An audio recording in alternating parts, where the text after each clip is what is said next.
딸이 저를 밀치며 소리쳤습니다. 엄마가 뭔데 상관이에요. 간섭하지 마세요. 그 순간 30년 동안 혼자 키운 딸이 제 뺨을 때렸어요. 저는 평생 착한 사람으로 살았습니다. 남편을 일찍 잃고 홀로 딸 하나 키우며 모든 걸 희생했어요. 초등학교 교사로 30년간 일하며 아껴서 모은 전 재산 3억 원, 당연히 사랑하는 딸에게 물려주려 했죠. 하지만 그날 밤 이후 모든 게 달라졌습니다.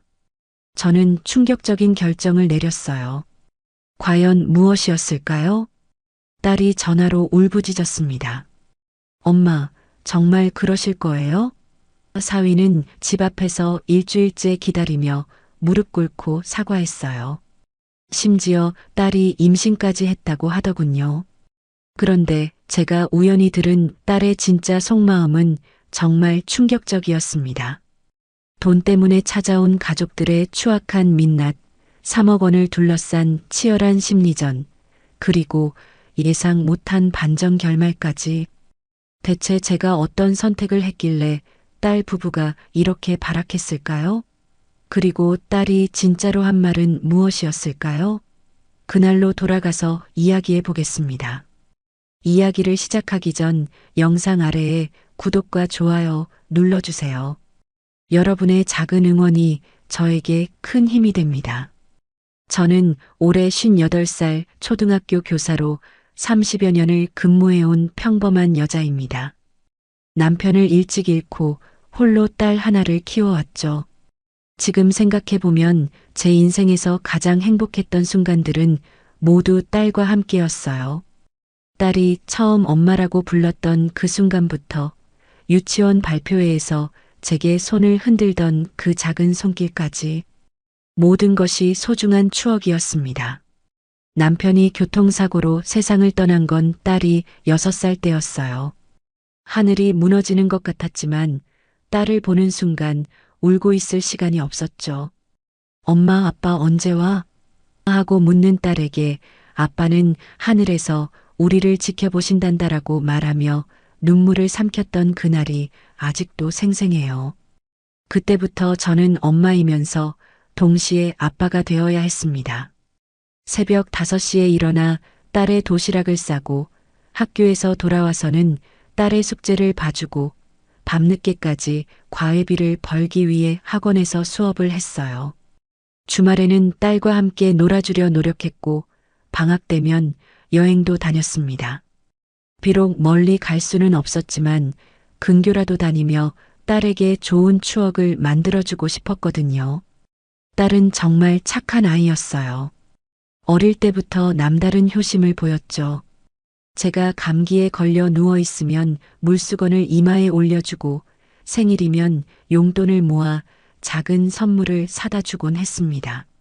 엄마, 내가 커서 돈 많이 벌어서 엄마를 호강시켜 드릴 거예요 라고 말하던 딸의 맑은 목소리가 지금도 귓가에 맴돕니다. 중학교, 고등학교를 거쳐 대학에 들어갈 때까지 딸은 한 번도 저를 실망시킨 적이 없었어요. 성적도 우수했고 친구들과의 관계도 원만했죠. 대학교 입학식 날 딸이 엄마 덕분에 여기까지 왔어요. 정말 고마워요라고 말하며 안겨올 때 그동안의 모든 고생이 다 보상받는 기분이었습니다. 딸이 대학을 다니는 동안에도 저는 아끼며 살았어요. 교사 월급이 그리 많지는 않았지만 용돈도 넉넉히 주고 싶었거든요.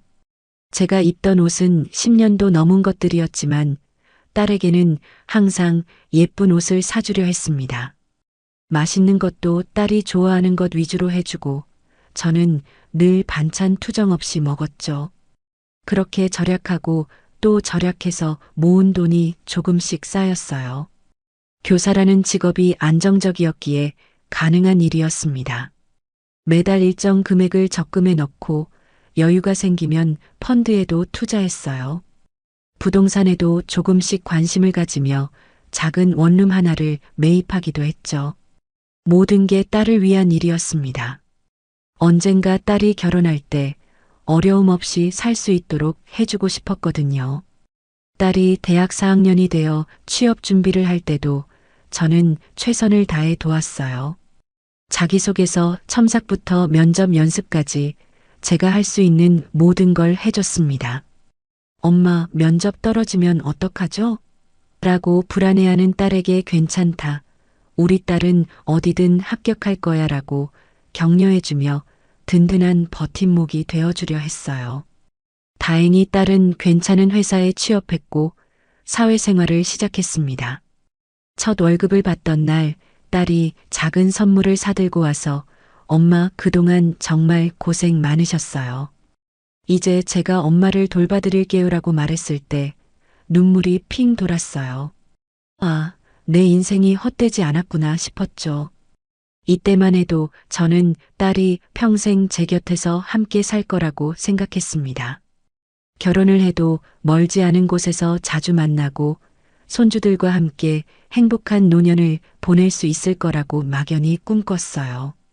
그때까지만 해도 제가 평생 모은 3억 원이라는 재산이 우리 모녀 사이를 갈라놓는 독이 될 줄은 전혀 몰랐습니다. 딸이 직장에서 만난 남자와 연애를 시작한다고 소개받던 날도 기억나요. 멀쩡해 보이는 청년이었고 딸이 행복해하는 모습에 저도 덩달아 기뻤죠. 엄마, 좋은 사람 만났어요. 엄마도 좋아하실 것 같아요라고 말하는 딸의 얼굴이 그렇게 밝을 수가 없었어요. 하지만 그 행복한 시간도 잠시였습니다. 딸의 결혼 준비가 시작되면서부터 우리 사이에는 미묘한 변화가 생기기 시작했어요. 처음에는 너무 작은 변화여서 눈치채지 못했지만 돌이켜보면 그때부터 이미 균열이 시작되고 있었던 것 같습니다. 결혼을 한 달 앞두고 딸의 태도가 조금씩 달라지기 시작했어요. 예전 같으면 결혼 준비로 바빠도 매일 안부 전화라도 했는데 점점 연락이 뜸해지더라고요. 수진아, 오늘 드레스 피팅은 어땠니? 라고 물으면 엄마 바빠요. 나중에 얘기해요라며 성의 없는 대답만 돌아왔습니다. 처음에는 결혼 준비 때문에 바쁜가 보다 했어요. 누구나 결혼 앞두면 정신없잖아요. 그런데 결혼식이 끝나고도 딸의 차가운 태도는 계속됐습니다. 신혼여행에서 돌아온 뒤에도 연락이 없어서 제가 먼저 전화를 걸었어요. 수진아, 신혼여행 잘 다녀왔니? 어땠어? 네, 잘 다녀왔어요. 엄마도 건강하시죠? 그래, 엄마는 괜찮다. 언제 한번 얼굴이라도 보자. 엄마가 맛있는 거 해줄게. 아, 요즘 정신이 없어서요. 시간 되면 연락드릴게요. 그렇게 말하고 급하게 전화를 끊더라고요. 뭔가 이상했어요. 예전에 따뜻했던 딸이 아니었습니다. 마치 의무적으로 예의상 대화를 나누는 것 같았어요. 한 달이 지나도 딸에게서 먼저 연락이 오지 않았습니다. 제가 참다 못해 집으로 찾아갔을 때의 일은 지금도 생생해요. 딸이 사는 아파트 문을 열고 나온 딸의 첫 마디가 엄마, 왜 갑자기 와요? 미리 연락하시지였어요. 수진아, 엄마가 너 보고 싶어서 왔는데 뭐가 문제니? 아니에요. 그냥 미리 연락해 주시면 좋을 것 같아서요. 그때 안에서 사위가 나왔어요. 예전 같으면 어머니, 어서 들어오세요라고 반갑게 맞이했을 텐데 그날은 어색한 인사만 하고 거실로 들어가더라고요. 딸도 마지못해 저를 들여보내는 기색이 역력했습니다. 거실에 앉아서 차라도 한 잔 마시며 이야기하려 했는데 분위기가 어수선했어요. 딸과 사위가 서로 눈짓하며 뭔가 신경 쓰는 듯한 모습이었죠. 1시간쯤 있다가 딸이 엄마 저희가 약속이 있어서요라고 하더라고요. 무슨 약속이니? 엄마 오랜만에 왔는데 지인들과 약속이 있어서요. 다음에 시간 맞춰서 뵙죠. 그렇게 저는 딸의 집에서 쫓겨나다시피 나왔습니다. 집으로 돌아오는 길에 가슴이 답답했어요. 이상했어요. 분명히 뭔가 달라졌는데 그게 뭔지 정확히 알 수 없었습니다. 그 이후로 딸과의 만남은 더욱 어려워졌어요. 전화를 해도 바빠요. 피곤해요. 다음에요라는 대답만 돌아왔습니다. 가끔 만나자고 해도 시간이 안 돼요라며 거절하더라고요.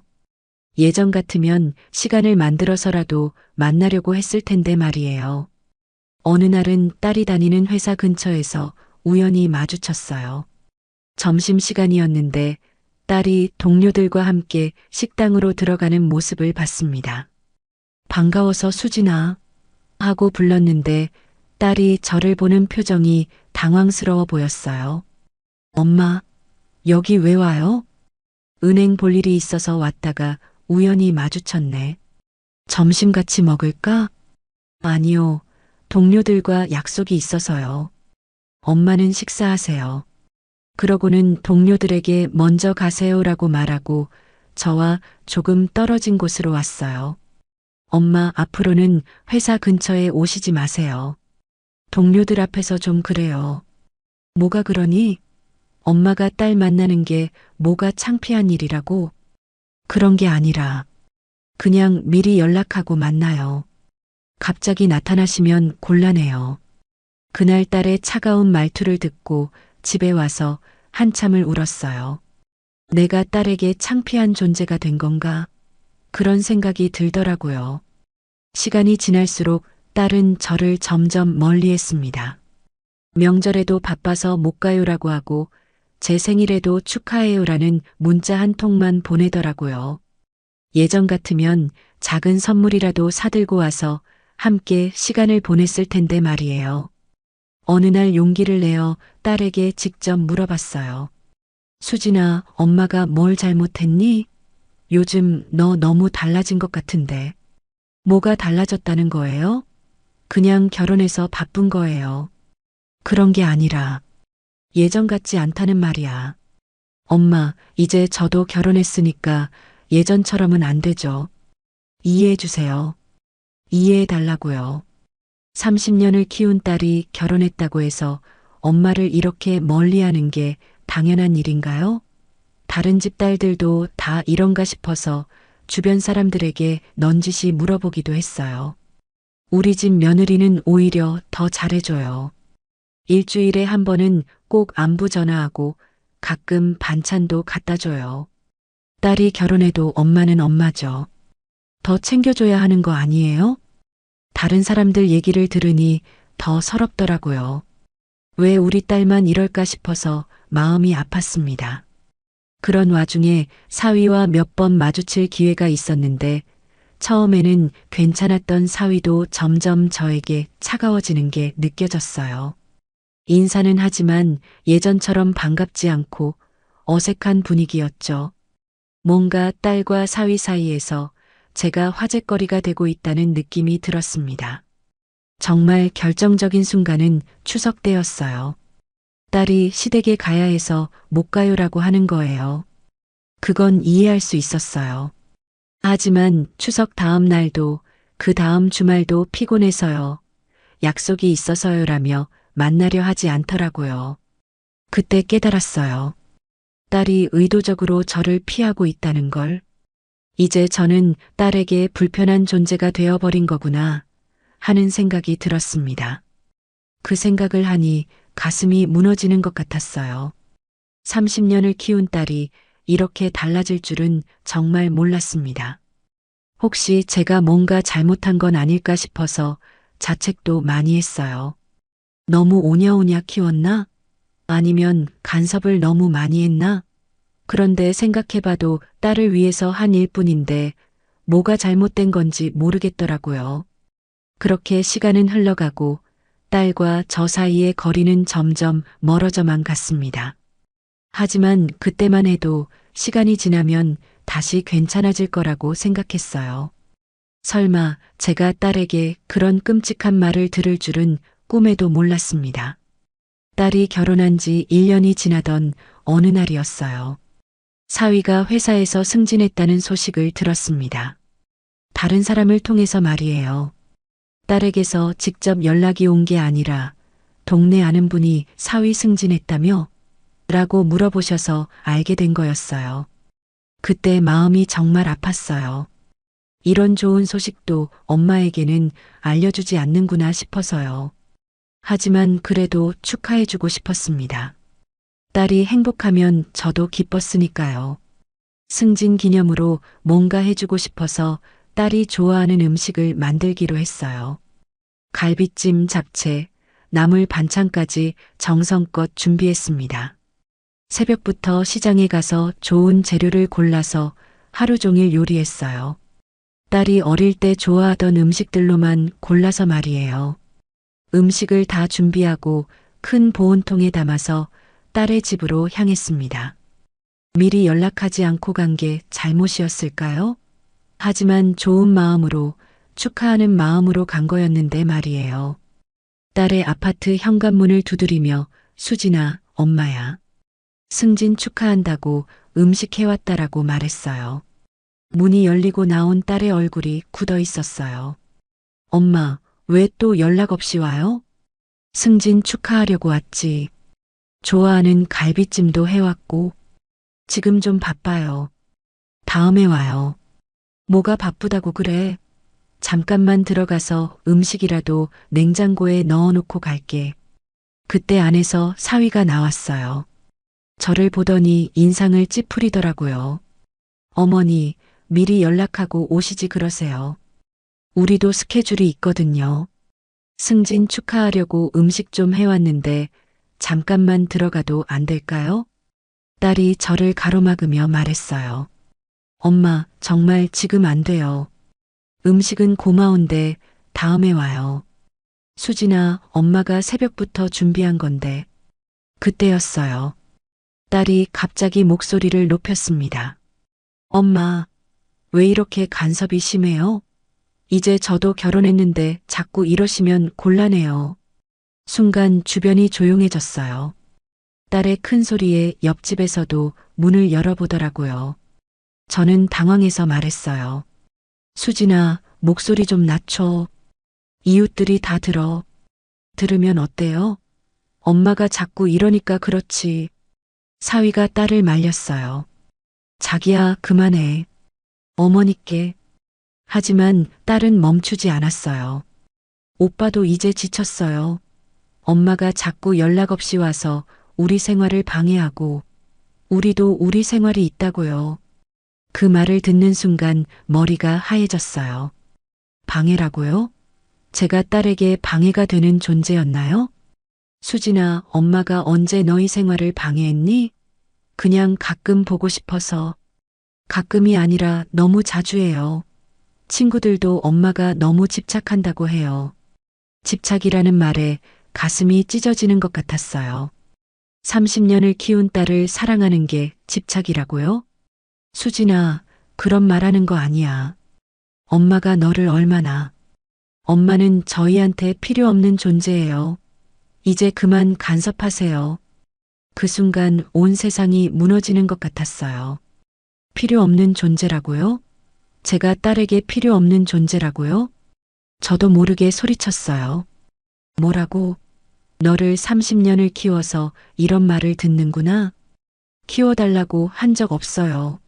엄마 혼자 키우고 싶어서 키운 거잖아요. 그때 사위가 딸을 말리려 했지만 딸은 멈추지 않았어요.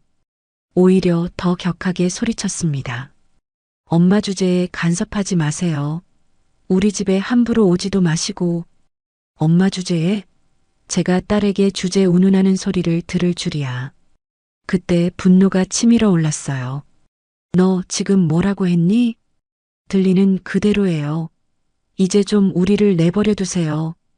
그러더니 딸이 저를 밀쳤어요. 갑작스러운 일이라 비틀거렸죠. 손에 들고 있던 보온통이 떨어져서 음식이 바닥에 쏟아졌어요. 수진아. 그런데 딸은 거기서 멈추지 않았어요. 화가 난 얼굴로 제 앞에 서더니 손을 들어 제 뺨을 때렸습니다. 짝!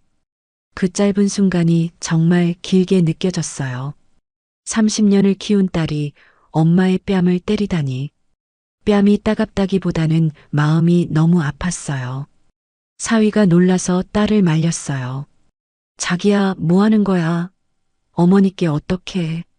하지만 딸은 전혀 미안해하지 않더라고요. 오히려 더 화가 난 듯 소리쳤어요. 이제 됐죠? 더 이상 우리 앞에 나타나지 마세요. 정말 지겨워요. 저는 그 자리에 멈춰서서 딸을 바라봤어요. 제가 30년을 키운 딸이 맞나 싶었어요. 어떻게 엄마에게 이런 말을, 이런 행동을 할 수 있을까요? 쏟아진 음식을 보니 더욱 서럽더라고요. 새벽부터 정성껏 준비한 음식들이 현관 바닥에 흩어져 있었어요. 딸을 위해서 준비한 건데 이렇게 되다니. 수진아, 엄마가 뭘 그렇게 잘못했니? 잘못한 게 아니라 너무 집착해요. 친구들도 다 웃어요. 엄마가 딸한테 매달린다고. 매달린다고요? 자식을 사랑하는 게 매달리는 건가요? 너를 사랑해서 그런 건데. 그런 사랑 필요 없어요. 이제 정말 그만해요. 사위가 중간에서 어쩔 줄 몰라 하더라고요. 그런데 딸의 눈치를 보는 게 역력했어요. 결국 사위도 말했어요. 어머니, 오늘은 그만 가시죠. 상황이 좀. 그 말을 듣고 정말 모든 게 끝났구나 싶었어요. 사위마저 저를 내쫓는구나 싶어서 더욱 절망스러웠습니다. 바닥에 쏟아진 음식을 보면서 말했어요. 그래, 알겠다. 엄마가 너희한테 짐이었구나. 짐까지는 아니지만 너무 자주 와서. 아니다. 짐이 맞다.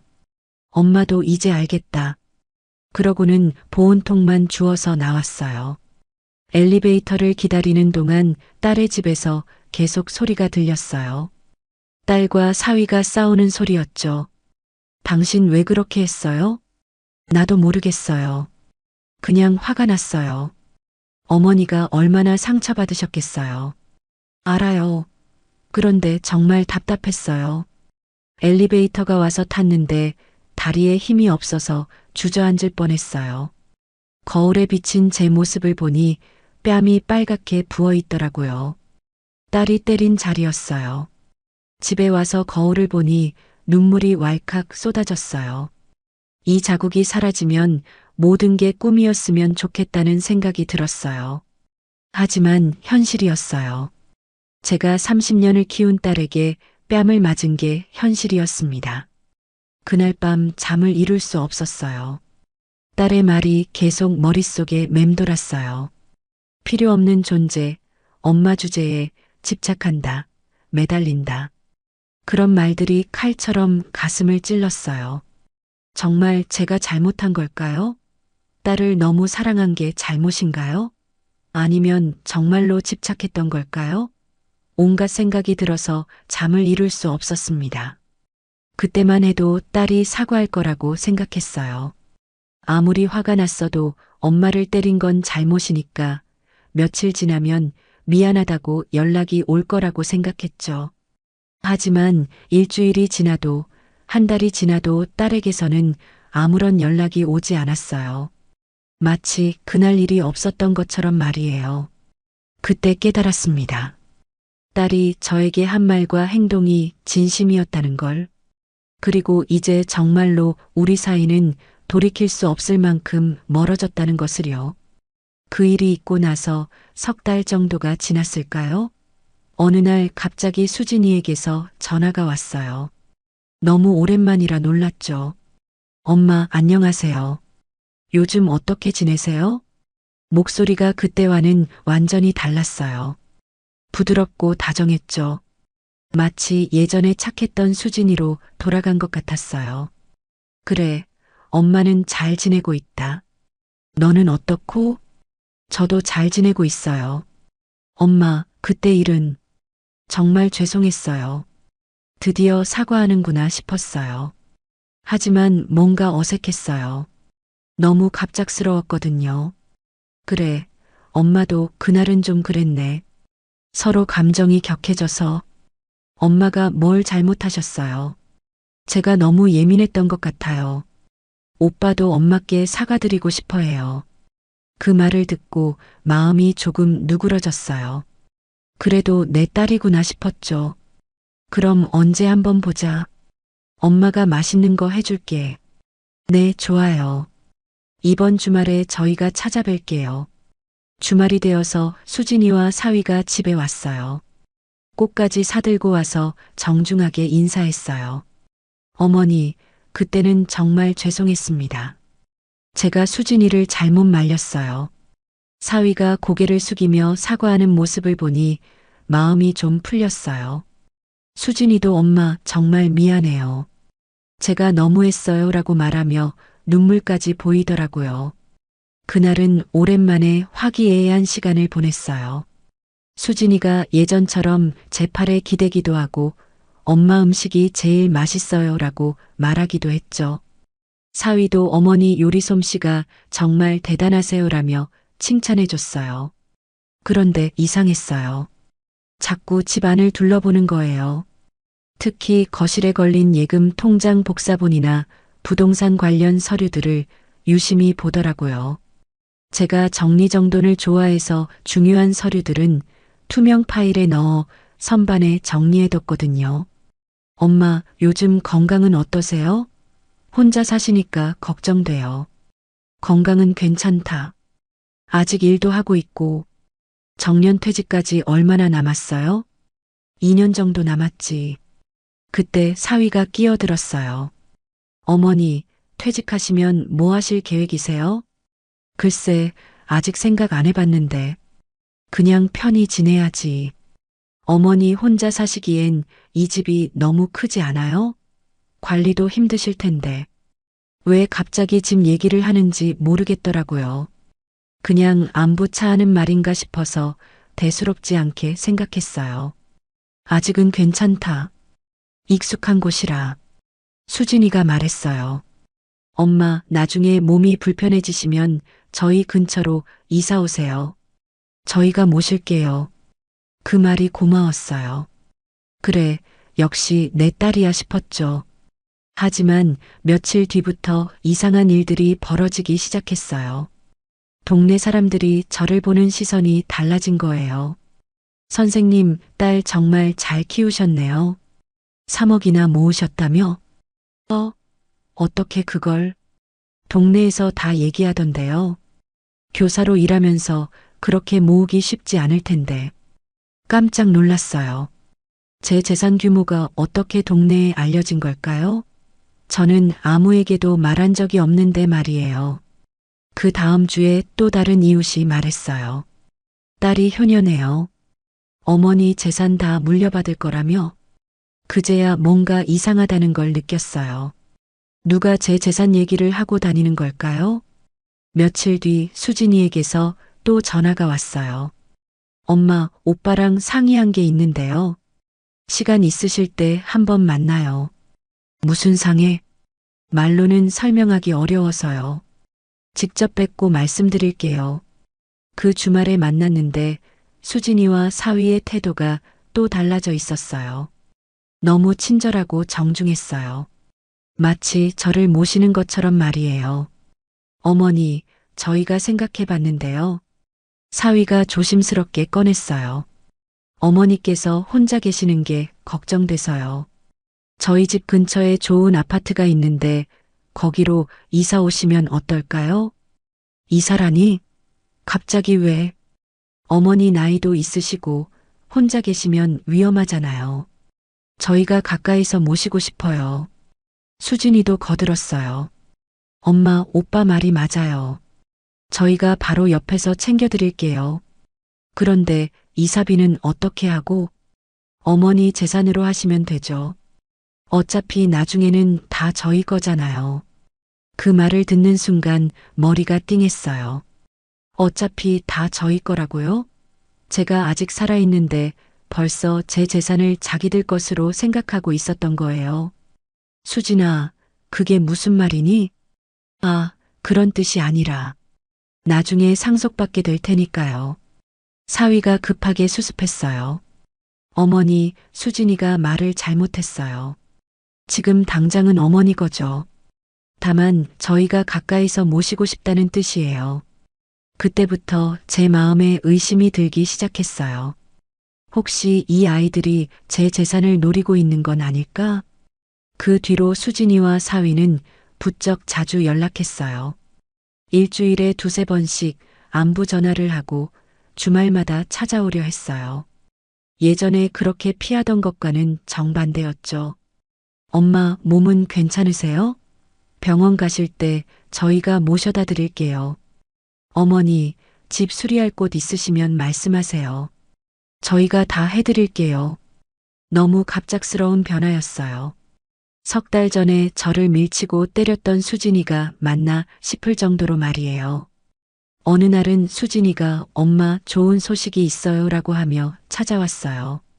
무슨 소식? 임신했어요. 엄마가 할머니가 되시는 거예요.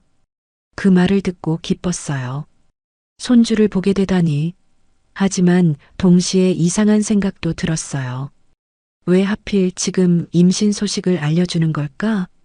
정말? 언제부터? 2달 됐어요. 엄마께 제일 먼저 알려드리고 싶었어요. 2달이나 됐는데 이제 알려준다고요?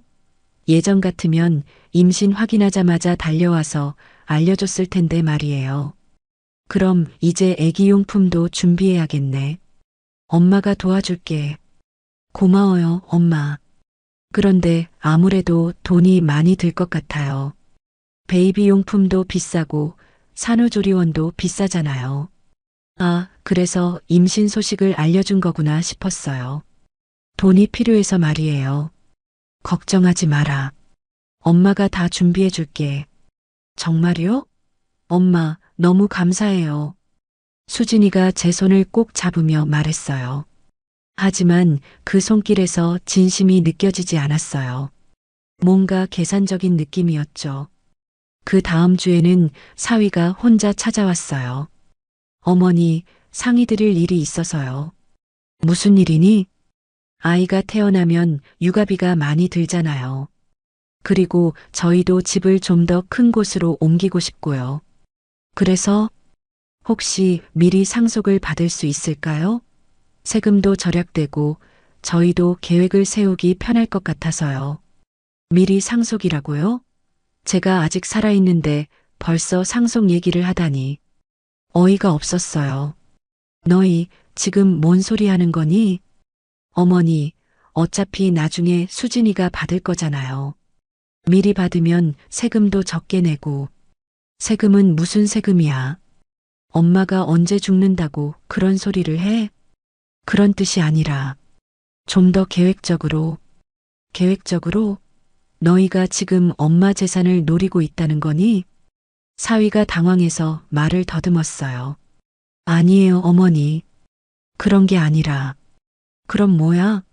석 달 전에는 엄마를 때리고 내쫓더니 지금은 돈 얘기를 하러 와.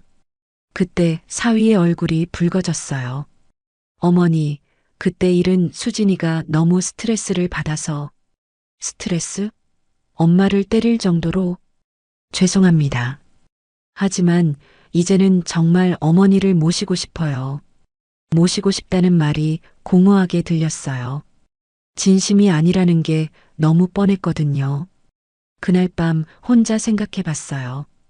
동네에 제 재산 소문이 퍼진 것도, 갑자기 달라진 수진이와 사위의 태도도 모든 게 연결되어 있었어요. 제 3억 원 때문이었던 거죠. 일주일 뒤에 수진이가 또 왔어요. 이번에는 배를 쓰다듬으며 말했어요. 엄마, 태교에 좋다고 해서 클래식 콘서트 가려고 하는데 티켓이 비싸요. 얼마인데? 20만 원이요. 그런데 저희 형편에는 좀. 또 돈 얘기였어요. 태교라는 핑계로 돈을 달라는 거였죠. 그래, 엄마가 줄게. 정말요? 고마워요, 엄마. 그렇게 돈을 주긴 했지만 마음이 편하지 않았어요. 이 아이들이 정말 저를 사랑해서 오는 건지 아니면 돈 때문에 오는 건지 확신이 서지 않았거든요. 그러던 어느 날 우연히 충격적인 사실을 알게 됐어요. 아파트 관리사무소에 볼 일이 있어서 갔는데 거기서 수진이와 사위를 목격한 거예요. 그런데 그들이 나누는 대화를 들었습니다. 여보, 어머니 통장에 돈이 얼마나 있는지 확인했어? 대충 봤는데 적금만 2억 정도 되는 것 같아. 부동산까지 합치면 3억은 넘을 거야. 다행이다. 생각보다 많네. 그러게. 처음에는 그냥 무시하려고 했는데 이 정도 돈이면 무시할 수 없지. 임신한 척하는 것도 효과가 있는 것 같아. 어머니가 완전 넘어가셨어. 임신은 진짜야. 다만 어머니한테 좀 더 잘해서 상속 확실히 받는 거지. 제가 듣고 있는 줄도 모르고 그런 대화를 나누고 있었어요. 그 순간 온몸이 떨렸습니다. 결국 돈 때문이었구나. 제 재산 때문에 다시 찾아온 거였구나. 그날 집에 와서 거울을 보니 얼굴이 새하얗더라고요. 충격이 너무 컸어요. 임신도 진짜지만 그것까지도 계산에 넣고 있었던 거예요. 손주에 대한 기대마저도 이용당한 기분이었습니다. 그때 결심했어요. 이제 더 이상 이 아이들에게 휘둘리지 않겠다고.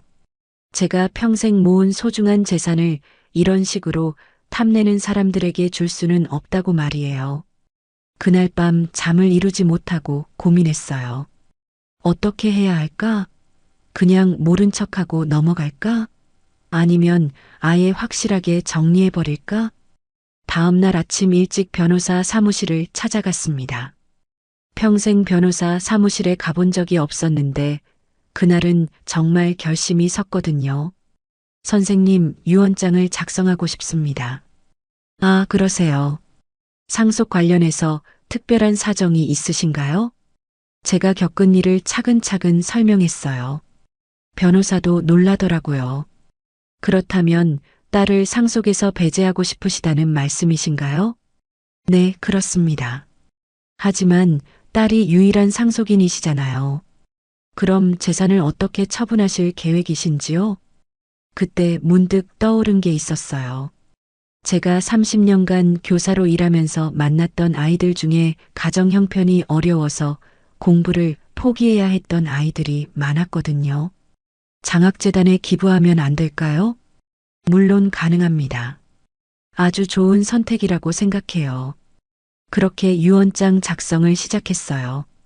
제 전 재산 3억 원을 어려운 아이들의 장학금으로 쓰겠다고 명시했죠. 수진이는 법정 상속분조차 받을 수 없도록 확실하게 배제했어요.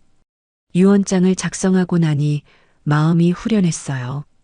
제 재산이 정말 필요한 아이들에게 도움이 될 거라는 생각에 오히려 뿌듯했죠. 그런데 일주일 뒤에 수진이에게서 급한 전화가 왔어요. 엄마, 큰일 났어요. 병원에서 조심하라고 했는데 출혈이 있어서 입원했어요. 뭐, 지금 어느 병원에 있니? 선병원이요. 엄마, 빨리 와주세요. 무서워요. 급하게 병원으로 달려갔어요. 그래도 손주니까 걱정이 되더라고요. 병원에 도착해 보니 수진이가 침대에 누워 있었어요. 수진아, 괜찮니? 의사는 뭐라고 하던? 안정을 취하면 괜찮다고 해요. 엄마, 무서웠어요. 눈물을 보이며 제 손을 잡더라고요. 그 모습을 보니 마음이 아팠어요.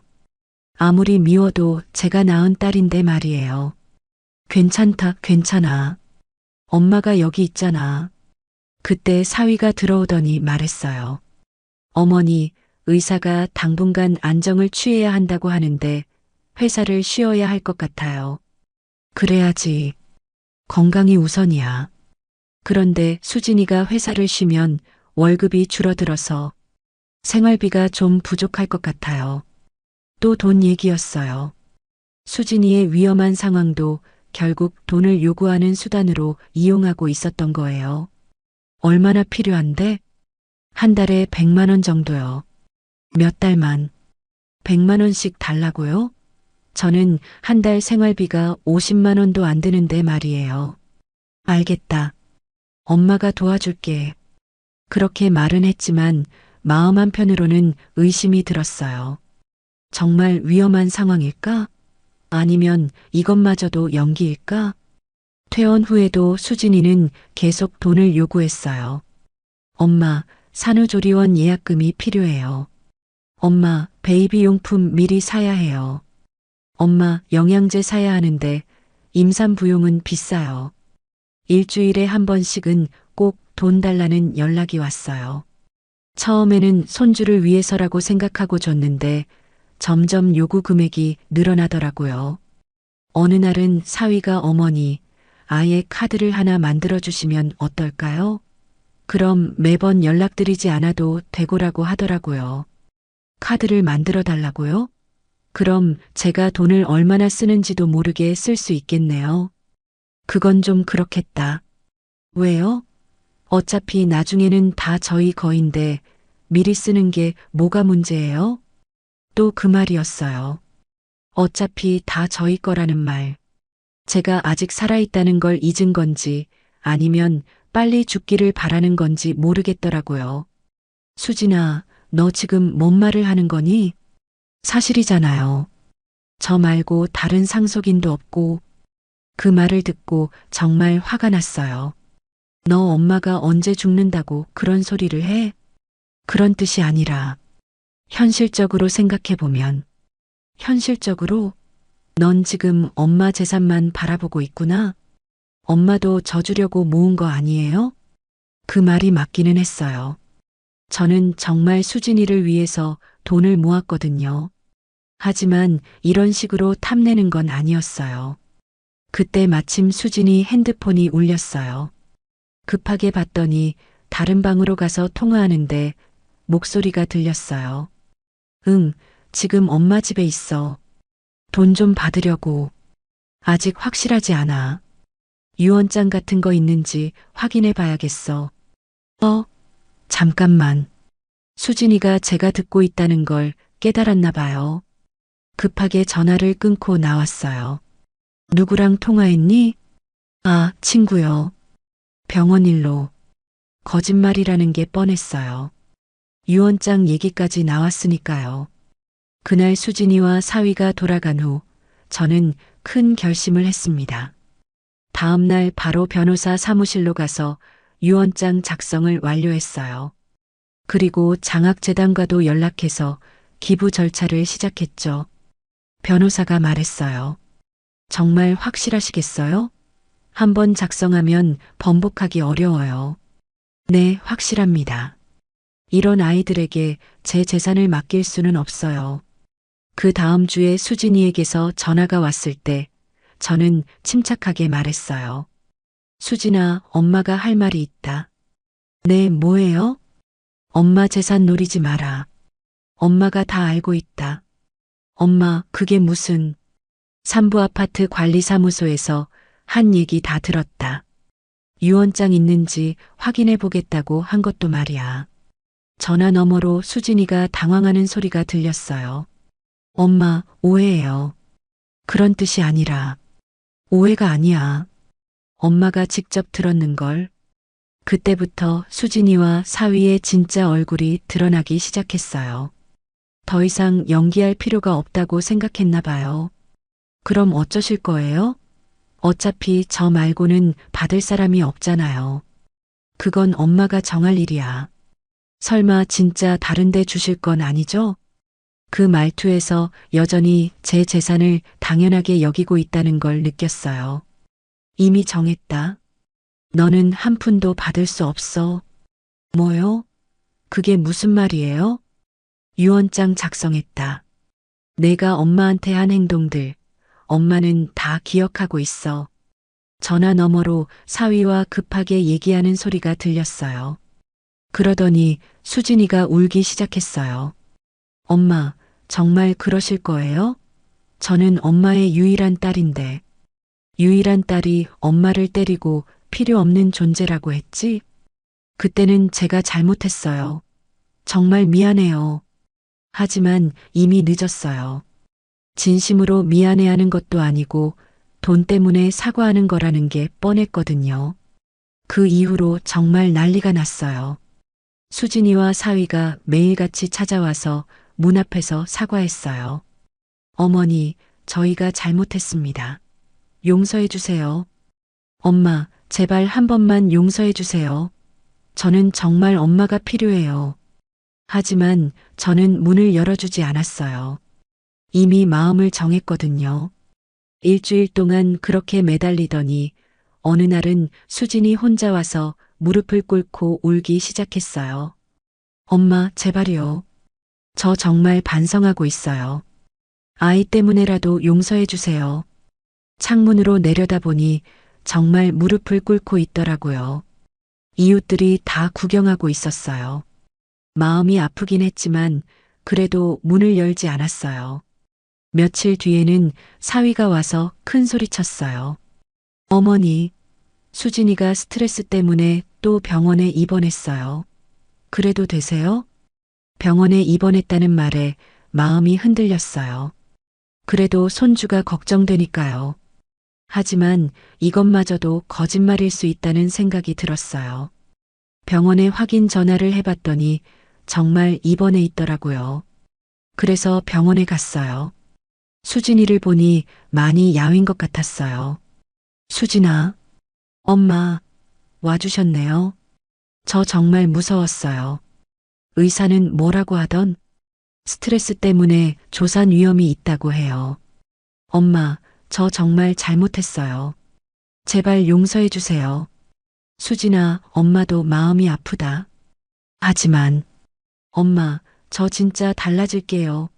예전처럼 엄마를 모실게요. 내가 진심으로 미안해하는 게 아니라 돈 때문이라는 걸 엄마는 알고 있어. 아니에요. 정말 엄마가 필요해요. 하지만 그 눈빛에서 진심을 찾을 수 없었어요. 여전히 계산하고 있는 눈빛이었거든요. 수진아, 엄마 마음은 이미 정해졌어. 내가 엄마한테 한 일들을 생각해봐.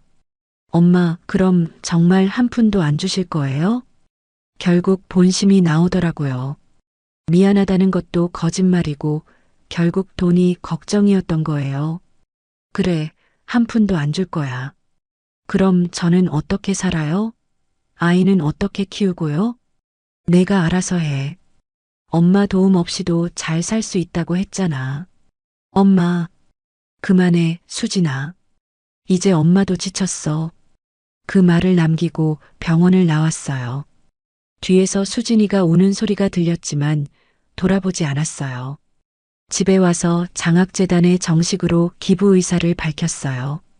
3억 원 전액을 어려운 가정의 아이들 교육비로 쓰겠다고 했죠. 정말 전액을 기부하시겠어요? 가족은 괜찮으신가요? 가족이라고 할 만한 사람은 없습니다. 아이들에게 도움이 되는 게 더 의미 있을 것 같아요. 기부 절차를 마치고 나니 정말 후련했어요. 제 돈이 정말 필요한 곳에 쓰일 거라는 생각에 마음이 편해졌죠. 며칠 뒤 수진이가 퇴원했다는 소식을 들었어요. 그런데 그 이후로는 연락이 뚝 끊어졌어요. 더 이상 사과하러 오지도 않고 전화도 오지 않았어요. 결국 돈이 목적이었다는 게 확실해진 거죠. 가끔 동네에서 수진이 부부를 목격하곤 해요. 저를 보면 고개를 돌리거나 피해 가더라고요. 한때는 가슴이 아팠지만 이제는 그러려니 해요. 지난주에는 장학재단에서 연락이 왔어요. 제 기부금으로 5명의 아이들이 장학금을 받게 됐다고 하더라고요. 그 아이들의 편지를 읽으니 눈물이 났어요. 정말 감사해야 하는 마음이 느껴졌거든요. 할머니 덕분에 공부를 계속할 수 있게 됐어요. 열심히 공부해서 꼭 훌륭한 사람이 될게요. 그런 편지를 받으니 제 선택이 옳았다는 확신이 들었어요. 제 돈이 정말 가치 있는 곳에 쓰이고 있구나 싶었죠. 이제 저는 자유롭습니다. 수진이 눈치를 볼 필요도 없고 재산 때문에 이용당할 걱정도 없어요. 물론 외롭긴 해요. 30년을 함께한 딸을 잃은 건 큰 상실이니까요. 하지만 이제는 제 자신을 위해 살기로 했어요. 그동안 딸만 생각하며 살았는데 이제는 제가 하고 싶은 일들을 하며 살 거예요. 여행도 가고 취미 생활도 하고 새로운 사람들도 만나면서 말이에요. 수진이는 이제 제게 딸이 아닙니다. 그냥 남남이에요. 슬프지만 그게 현실이고 저는 그 현실을 받아들였어요. 여러분도 비슷한 상황에 놓이신다면 어떤 선택을 하실지 정말 궁금해요. 가족이라는 이름으로 이용당하는 것과 혼자 사는 것 중에 어느 쪽이 더 나은 선택일까요? 댓글로 여러분의 생각을 들려주세요. 이제 저는 수진이의 엄마가 아니라 저 자신으로 살아갑니다. 그리고 그 선택을 후회하지 않아요.